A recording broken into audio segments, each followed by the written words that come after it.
And open up here and open up here. Yeah, there we go. All right. We're rocking and we're rolling now. Let me go ahead and get the recording started. Record on this. All right. We're recording on Zoom. We're going live on Facebook. We're streaming into YouTube on my channel, Watch Get a Clue. And I'm straight from the golf course. So a little bit lubricated. Let me just go ahead and state that up front. Gonna have a really good time tonight getting into another tip from Get a Clue in 52. This is 5 categories. We started off with 10 tips in the communication section. Then we went for 12 tips in the marketing section. That's 22. And then we started the networking section last week with tip number 23. And that brings us to tonight. Tip number 24 overall is tip number 2 from the networking section. And, tip number 1, let me go ahead and start with tip number 1 as a review. Tip number 1, let me scroll to it here. All right. Tip number 1 is like elevator pitch. This is what we talked about last week. Now, last week, I was in a social setting during the episode. There's a lot of noise around, a lot of competing stimuli. So I got through the reading of the tip, and I promised that this week we'd spend more time. That's if anybody comes on live with me. So if you're out there and you want to come on live, go to tinyurl.com/get a clue. That'll bring you right into the Zoom with me. And because we're going to be talking about elevator pitch. So if you want to share your elevator pitch, discuss your elevator pitch, maybe improve your elevator pitch, or fall in line with tip number 2, which is have more than one elevator pitch, come online. Let's talk about it. I'll be ready to help you. Now, tip number 1 was develop an elevator pitch. That was tip number 1. It's really like getting ready for this question. What do you do? What do you do? Say, hey, so what do you do? So what do you do for a living? What do you do? At some point, we're all going to get asked that question. And if we're on salary, because we have a job with a company, we could say, well, I work for blank company, right? If we're entrepreneurial, if we're a top producing salesperson, if we're a leader, if we're dynamic, if we're an influencer, if we're a thought leader, we might want to differentiate a little bit. Anyway, tip number 1. All right, I see Charlie coming on board. Very cool.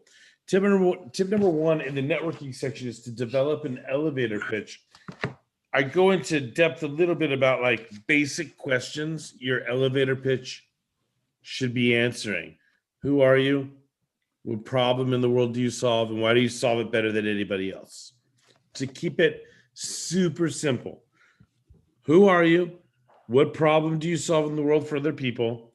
And then how do you solve it better or different than everybody else that solves it, right? If you only had an elevator, the elevator ride, and to get somebody interested in what you do for a living, to buy from you, to be a fan of yours, to show up to your gig, to buy your product, whatever it is, right? And you only had an elevator ride to get them interested. Hey, my name is blank, and there's this problem in the world called blank, and I solve it by blank, and what makes me better at it is blank and blank. Then what makes me better than anyone else? I mean, that's essentially the basic outline of an elevator pitch. But let me go ahead and get into tip number 2 in the networking section. And it's fun for me tonight. It's repeat tip number 1. Here we go. I'll read word for word. Seriously, develop and practice another pitch and keep going over and over until you master your ability to elevator pitch naturally, organically, and on the fly. The goal is to be in command of different ways to communicate what you do and why you do it better than anyone else, all on your way to creating an interest in others wanting to work with you, wanting to hire you, wanting to promote you, wanting to hang out with you, wanting to follow you, wanting to on and on. All right. Now, use the notes at the end of this section to draft a new set of answers to the basic questions you should answer in your elevator pitch or in your pitch. Your name, profession, and the problems you solve, the competitive advantages you possess, the ways people can learn more about your business, and who your ideal dogs are restless. All right. And then finally, the ways people can learn more about your business and who your ideal client is or might be. Anyway, that's the word for word of it all. Very simple. I mean, there's not a whole lot of dialogue here. What we're doing in networking, in tip number one, is I'm asking you to make sure you have an elevator pitch. Make sure you answer certain key questions, right? Who are you? What problem do you solve? How or why do you solve it better than anybody else? Now, in tip number two, what I'm encouraging you to do is have more than one pitch or think beyond. Like, there's a lot of people, and maybe Charlie, this is a good chance to bring you on board because you're the global networker, and networking is your business, right? This is what you do for a living. And I want to talk about people that have a certain pitch that's memorized. And they will say the same thing every time, no matter what, no matter who's asking them or what the situation is. Hey, I'm blankety blank and a blankety blank and blankety blank and blankety blank. And you, when they're saying it, you can hear that they've memorized it, that they've trained themselves on it. So it comes off a little robotic, a little stiff, a little just disingenuous, right? A little inauthentic. That's my perspective on things. What we're really talking about here in tip number two, let me just go ahead and speak from my perspective. When we talked about marketing many weeks ago, we had 12 tips on marketing. One of the tips was focusing on branding, your promise. What's your promise to the marketplace? Okay. So now we're here in networking, and somehow, some way, your promise to the marketplace, which is marketing, it's got to show up in your elevator pitch. Okay. Well, I'm a big fan of all of us knowing all of the promises we could possibly make. So let me just give you, like, as an example for me, right? I promise human resources professionals I can reduce their cost per hire. I promise human resources professionals I could increase employee engagement. I promise division leaders or regional leaders or presidents of divisions and regions that I can install a culture of accountability, a culture of integrity inside of your organization. I promise I can keep going, but I'm just thinking about promises that I can make, right? I promise I can get you unstuck. I promise I can increase your productivity. I promise I could double your income. I promise. There's so many promises I can make because I'm a coach, a consultant, a teacher, a trainer, right? So why would I just have one elevator pitch if I have all of these different promises I can make? What I want to do is have command of all of the things on my menu, right? What are all of the things somebody could buy from me? What are all the things somebody wants from me? What are all the things I could do for somebody that would provide value in their life, right? And I consider that my menu. And now, knowing what my menu is, right? Let's say I've got burgers over here, sandwiches over here, steaks over here, combo platters over there, appetizers over here, drinks over here, desserts over there, right? I've got a menu.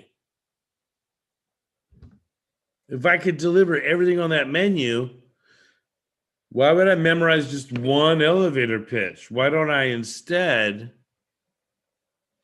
pay attention to who I'm talking to, what questions they're asking? Let me ask them some questions first and find out who they are and what's going on with them and what do they do for a living and on and on. And I'm going to get into more of that when we get further on in the book, right? We've got 8 more tips to go in the networking section, and all 8 of them combined to give us more strategy when it comes to pulling information out of people that will then allow us to put the best elevator pitch together in the moment.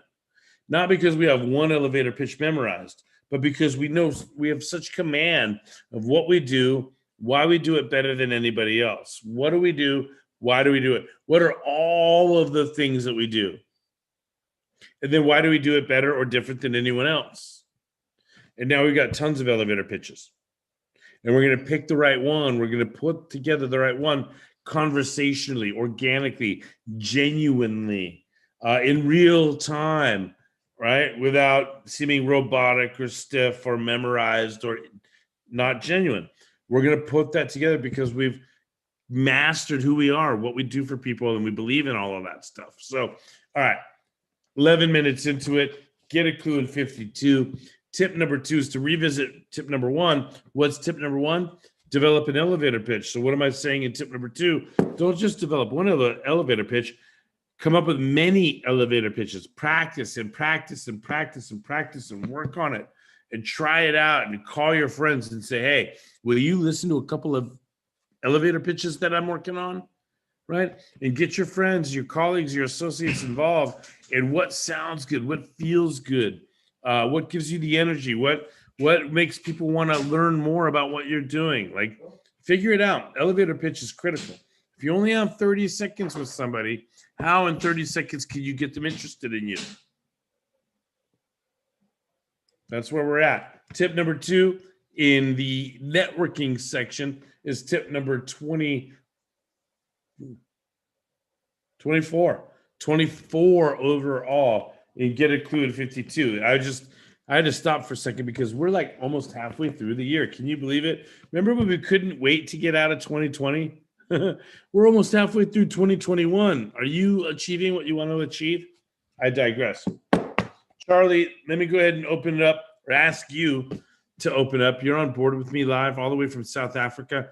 Can you open up your mic and let me know if you have any questions or comments or anything about tonight's tip? Good morning, Coach Jeff, or good evening to you. Hang on a second. Good. Keep going. Let me get the audio going. When we look at the first question that would come to mind, and that is probably going to all the viewers and listeners' minds now, is, what if I only have one thing that I'm doing? So in essence, the tip of saying created a few elevator pitches. You're a mechanic, you're a mechanic, you're a mechanic. Could you expand a bit on that as to someone who's a bit daunted and overwhelmed with, oh yeah, but Coach Jeff, you're doing a number of things. I only do one thing. How would you advise that person into getting out of the box and thinking about, how can I tailor my different elevator pitches? Yeah, Charlie, first of all, what a brilliant question you've asked. Because here's the first part of it. Are you ready? Yes, sir.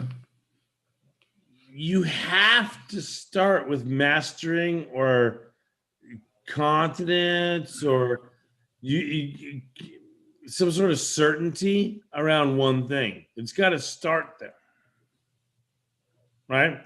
So the person that says to me, hey, look, I do one thing, I only do one thing, and that's all I do. So I don't need to get a bunch of different elevator pitches because I only do one thing and that's it, and that's it, and that's it, that's it. That's all I do. It's all I want people to know that I do. I don't do anything else. I don't want people to think I do anything else. I don't want to, right? For that person, right on.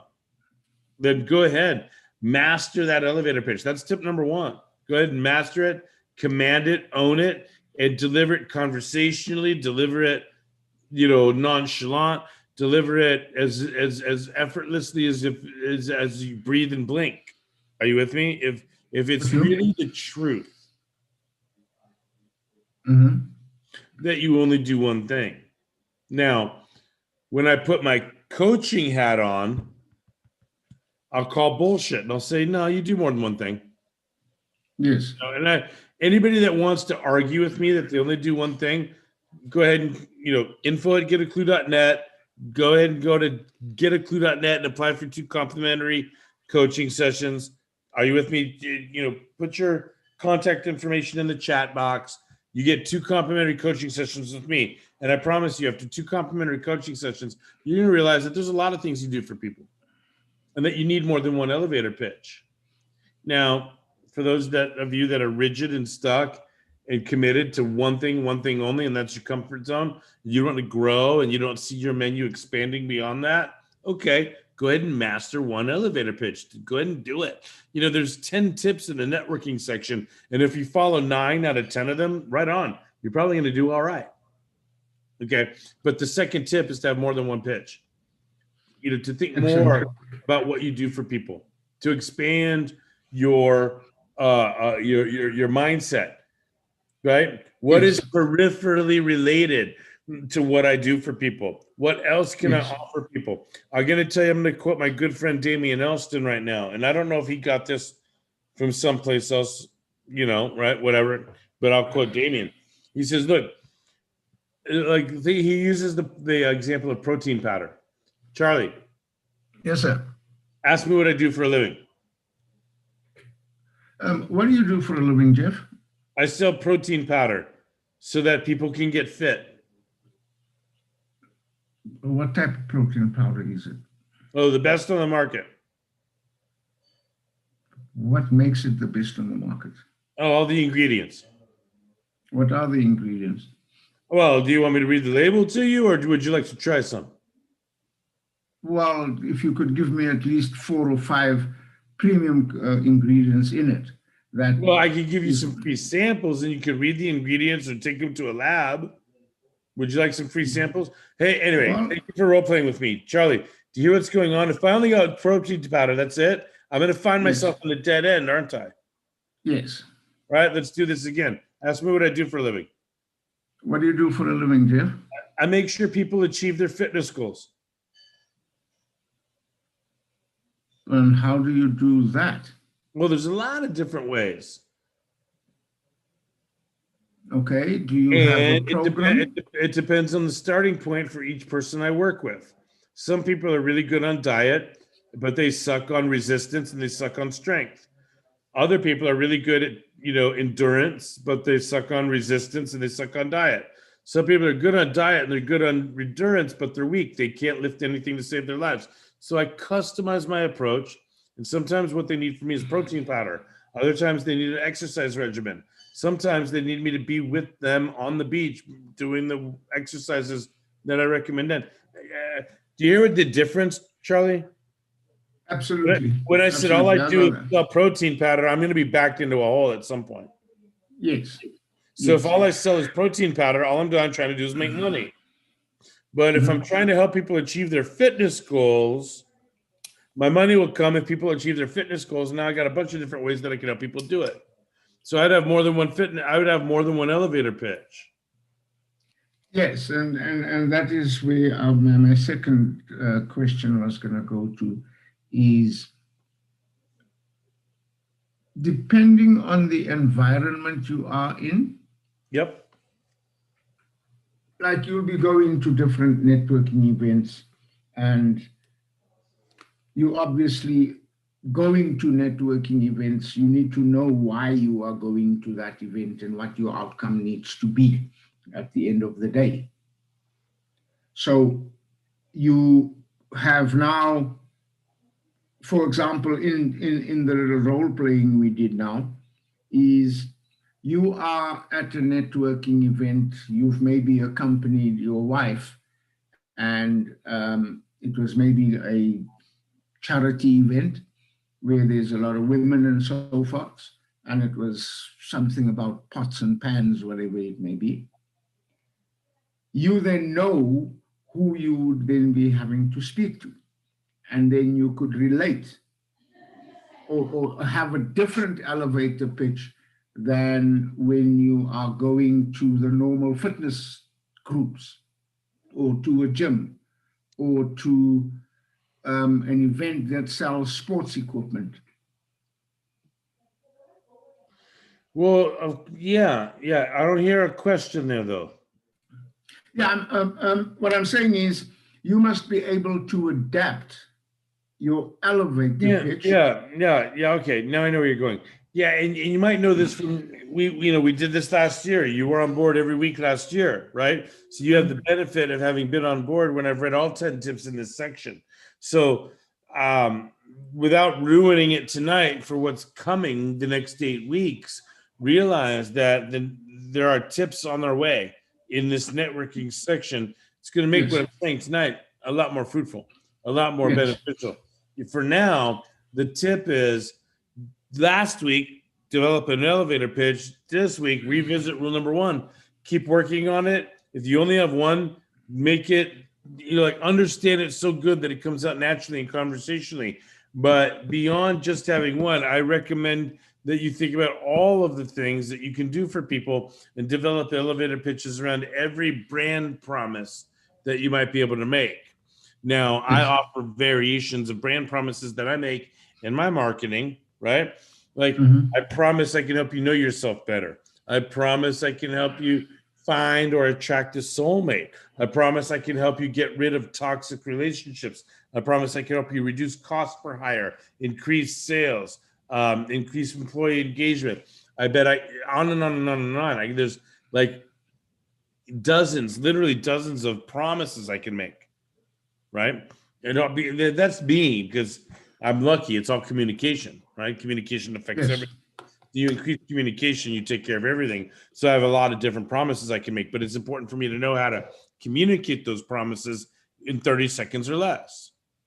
Yes. So I think that you're saying, and we're going to elaborate on tips that help us with this in the next 8 weeks, is what we really want to do, really, and I don't want to let the cat out of the bag, but you're forcing my hand here, Charlie. What we really want to do is pay very close attention to who we're talking to. Exactly. This is basically where we were getting to, and I was also very careful not to let the cat out of the bag, being a networker myself, and also having done the sessions last year and elaborated on them. But many a times, and this is one where I would maybe like to add, is the lame question of what do you do at times comes when people meet each other. Yeah. And that's the first thing that happens at networking events. Yeah. So what do you do? I think that has become like the lamest question around because you continue. Well, it's listen. I'm going to interrupt. If I know you're going with this, it's a pretty screwed up question for a lot of reasons, right? Okay, but it's a great question for the people that are ready for it. Ask me what I do. What do you do, Jeff? I wake up every day and I figure out how I'm going to deserve my wife and kids. You see, so somebody goes like, I can answer that however I want. If I'm ready for that question, I can answer it. Ask me what I do. What do you do, Jeff? I cheer for underdogs. What do you do, Charlie? Well, I love to ride my bike in the morning, or I love to go for a jog in the morning. Yeah, see, what you're doing is you're trying carefully to make sure you're answering from a personal rather than a professional level. But I just want you to know, like, to me, it's okay. Like if we're networking and we understand we're in a networking environment, I might just say, instead of, hey, Charlie, what do you do? I might say, hey, Charlie, what do you do professionally? And that is where we were going to, or something like, what interested you in this event? But that's different than what do you do?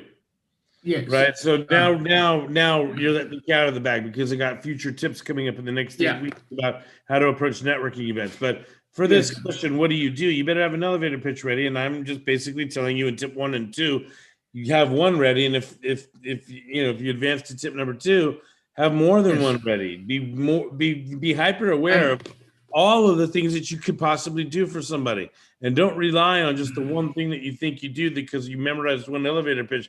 Don't think to yourself, "Oh my God, I finally wrote my elevator pitch. I have an elevator pitch. Oh my God, everybody's told me my elevator pitch is good, so I've memorized my elevator pitch, and now my elevator pitch is what I'm going to say every time somebody asks me what I do." Well, you're missing the boat. We're going to figure this out over the next 8 weeks. But if you're committed to your elevator pitch, and that's what you memorize, you may forget to interact with who you're talking with, find out more about them, and deviate from what you memorized in order to tell them what they want to hear. It's very simple, but that's what I'm getting at. I want to be in control of all the promises I have for people. I don't want anybody to ask me what I do until I found out more about them. Now I'm going to elaborate on that in the next 8 weeks. I don't want to get that far tonight. Tonight we're talking about tip number 1 last week was develop an elevator pitch. Tip number 2 tonight is revisit rule number 1 and keep working this elevator pitch thing. So Charlie, again, let me ask you, what do you do?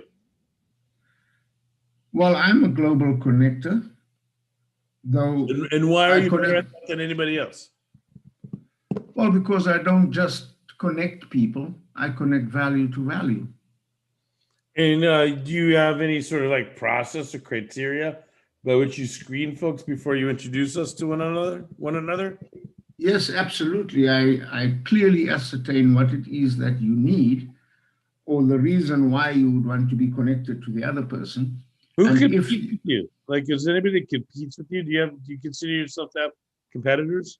And if so, what's your competitive advantage? Well, yes, I do. There are competitors out there. People are always connecting each other to one another.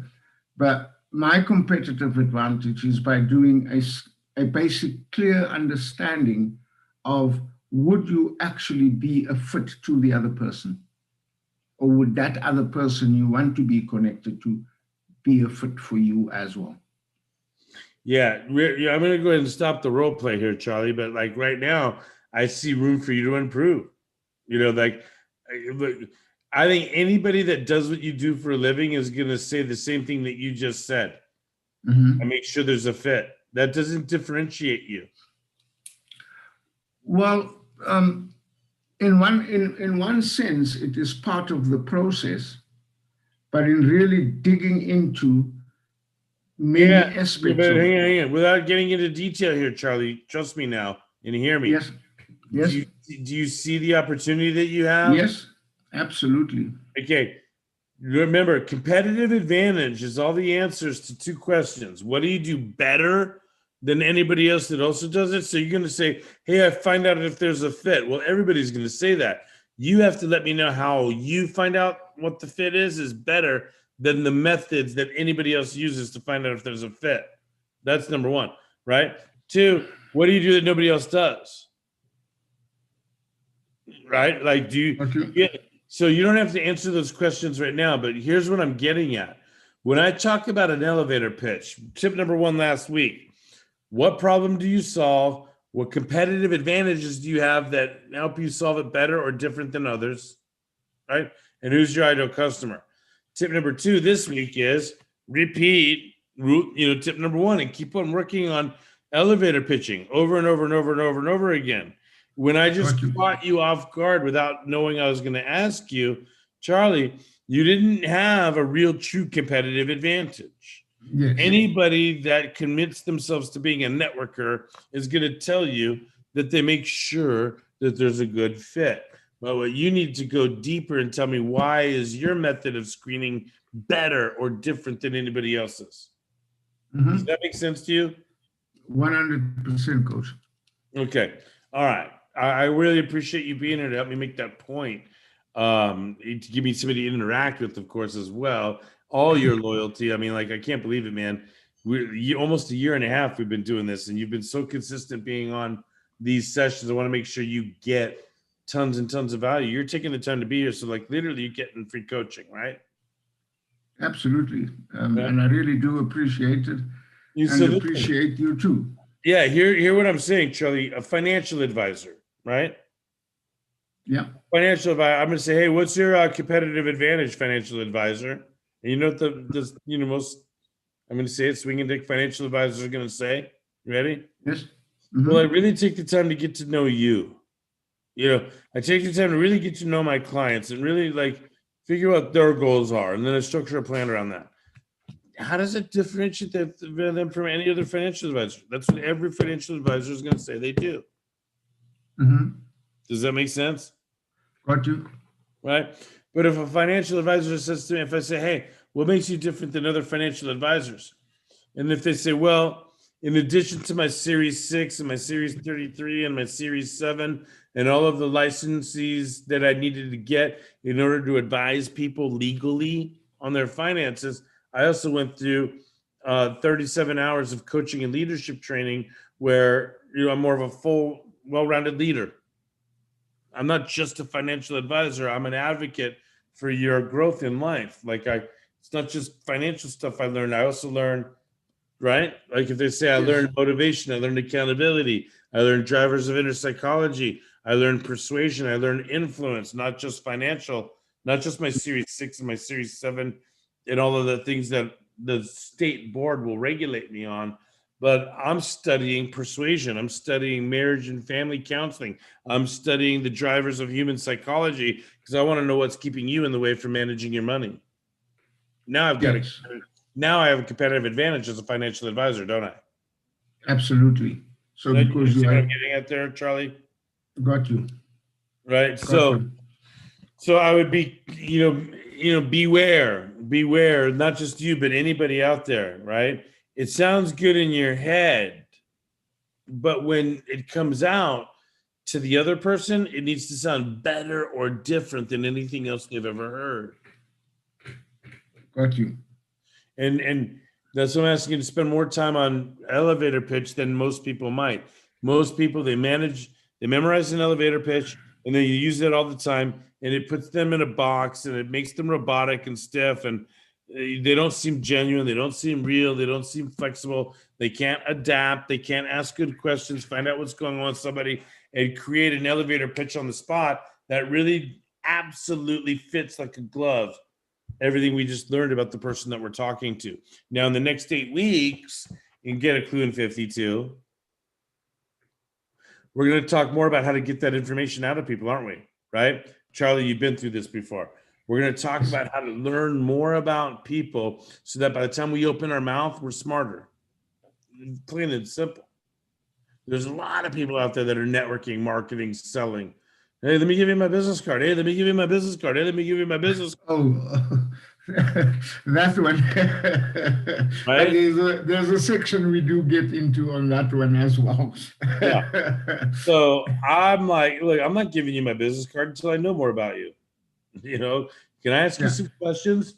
Right? What do you do? Who do you do it for? How do you do it better or different than anybody else? What do people get when they work with you? How does that make people feel? How could you prove it to me? If somebody asked me about you, where would I point them to make them feel confident about what you're doing? And what are some questions I could ask people to know if they're a really good fit for you?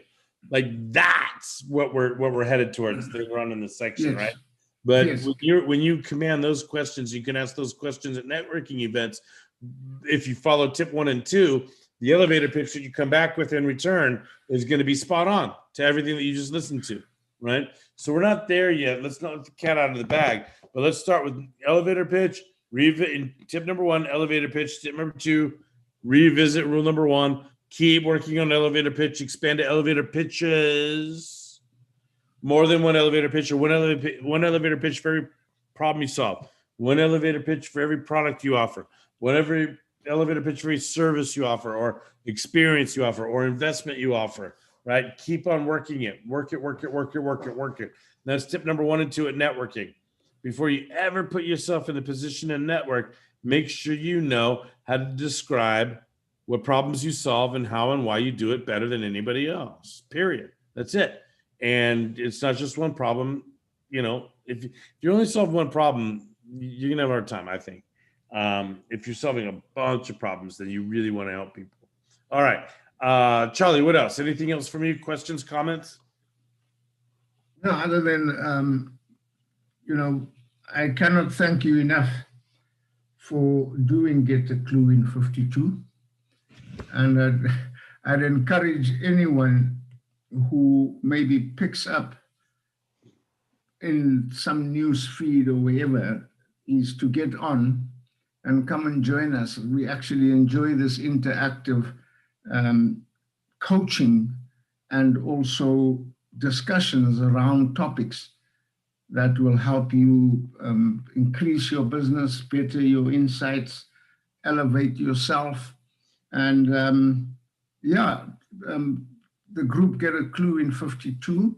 You can pick up on last year's sessions as well, and also take some time to, watch some of the Cluby snacks, the flybys, and you've got quite a lot to learn that will change your whole perspective on what you do and how you can develop and grow yourself, not only yourself, others around you, and your business as well. Thank you so much, Charlie. I appreciate that, my brother. It's like you referred to the group Get a Clue to 52 on Facebook, the Facebook group where I live streamed the first 52 sessions. We got through the whole year's worth last year. And, we're getting to the point right now where a year ago, I was just starting to embrace the fact that I was going to have to take care of my parents. So it was literally a year ago right now where I started on this road, in Las Vegas and dealing with my parents' mortality. And now, they've passed, of course. And it's been, I just want to say thank you, Charlie, for being here. There's an exception here, an exception there, but for the most part, you've been here every week, for the most part. And it means a lot to me. So I just want to go ahead and say thank you. And ask if there's anything else that you have, any other comments or questions that you have for tonight. Get a Clue in 52. Tonight was tip number 24. It's tip number 2 in the networking section. We went through 10 tips in communication, 12 tips in marketing, and now we're in the third section, networking, and we're on tip number, it's got to be right. Yeah, 24. It's 24. It's 24. Yeah, we're almost halfway through the year. So it's amazing how the numbers get crossed up and everything. I laugh. There's a different conversation in my coaching and leadership training sessions. We've been talking about, quote, time management, and I don't like to call it time management, but we've been talking about task management, self-management, priority management, discipline management, decision management, goal management, calendar management, all these other things to call it other than time, because time manages itself. Father Time has been doing a pretty good job managing time since the beginning of time.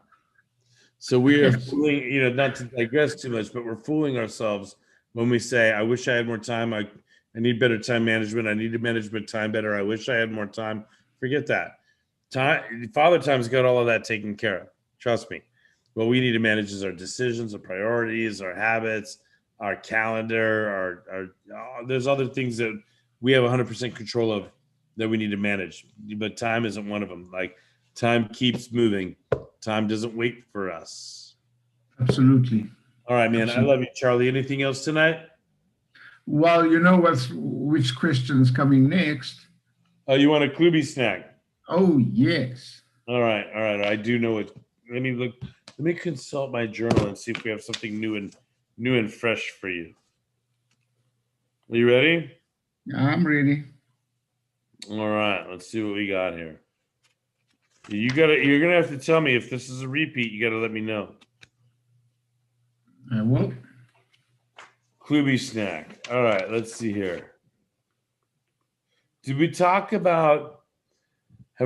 yet about a world-class coach will not let the roses go unsmelled? No, that's a new one. Was that new? Does that sound new to you? Yes. All right. Well, there it is.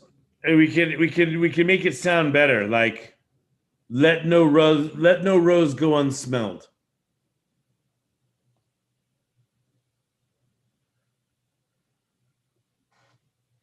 but in Raw, a world-class coach will not allow roses to go unsmelled. I love that. It has more emphasis on on the, what's the term I'm looking for? Like a trainer, the source, like the seed will not allow the flower not to grow, if I'm making sense here. There's a certain term I'm looking for on the emphasis of a world-class coach who will not let a rose go unsmelled. Oh yeah, a world-class coach will not let a rose go unsmelled. Meaning, a lot of times in coaching, we're dealing with performance and we're dealing with behavior and we're dealing with top performance and top behavior and we're dealing with getting out of our own way and discipline and sacrifice and unstoppability. And a lot of people get into coaching because they are addicted to achievement or addicted to feeling inadequate. So there's some people that like they're accomplishing like milestone after milestone after milestone, but they never stop and smell the roses. They never pat themselves on the back because they're hardwired to look at the next thing. Like they're like it's almost if they're going to get punished if they don't achieve something else. So they never get to be proud of their achievement, which means they basically they're on a destiny for a I'm never satisfied loop. Yes. Does that make sense? Yes, got you. Right. Got you. So coaching isn't just finding out what's wrong with people and fixing it so that they can get better.